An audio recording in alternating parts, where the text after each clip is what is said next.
সময় গতিশীল, সময়ে সলনি কৰে বহু।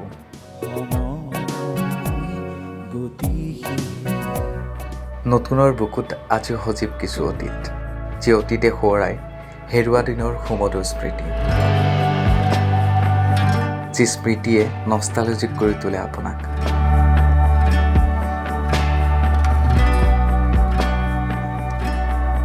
মনত আছেনে ব্লেক এণ্ড হোৱাইট টেলিভিশ্যনটো, নিশাৰ এন্ধাৰবোৰে আৱৰি থকা ঘৰটো, লেমৰ পোহৰত কিতাপ পঢ়া?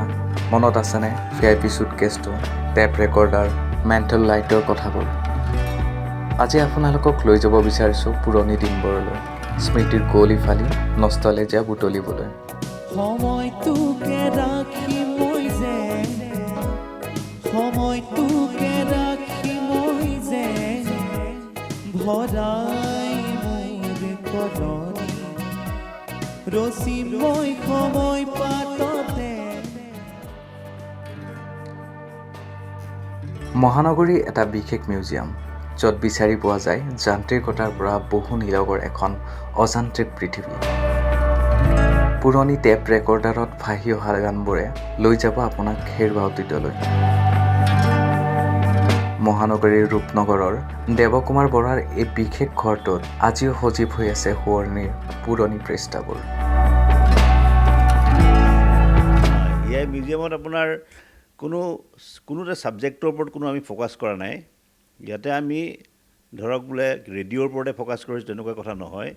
কথা হৈছে কি, যিমানেই পুৰণা বস্তুবিলাক আমি যিবিলাক এসময়ৰ সমাজৰ অবিচ্ছেদ্য অংগ আছিল, কিন্তু কালৰ গতিত নতুন প্ৰযুক্তিৰ কাৰণে যিবিলাক বস্তু আপোনাৰ ইতিহাসত যিবিলাক বিলুপ্ত হৈ গ'ল আৰু এক্সটিংক্ট হৈ গ'ল, সেই বস্তুবিলাকক ইয়াতে আপোনাৰ মডেল হিচাপে স্থাপন কৰা হৈছে, যাতে নতুন প্ৰজন্মই আহি সেই বস্তুবিলাক চাব পাৰে, ওচৰৰ পৰা চাব পাৰে বা স্পৰ্শ কৰি চাব পাৰে।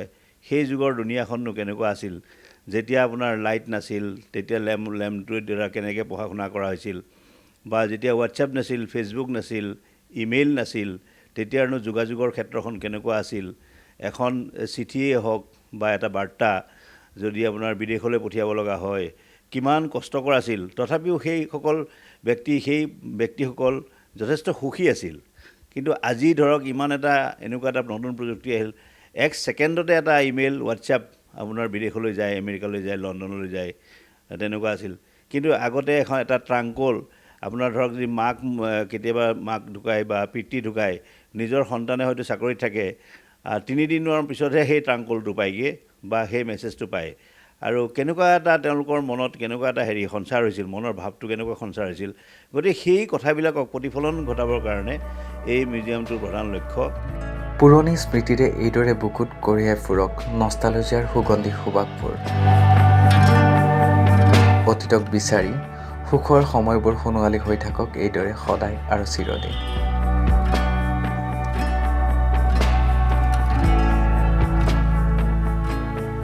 কেমেৰাত ধ্ৰুৱজ্যোতি দাসৰ সৈতে ধ্ৰুৱজ্যোতি মেধিৰ ৰিপৰ্ট, নেশ্যন এনি।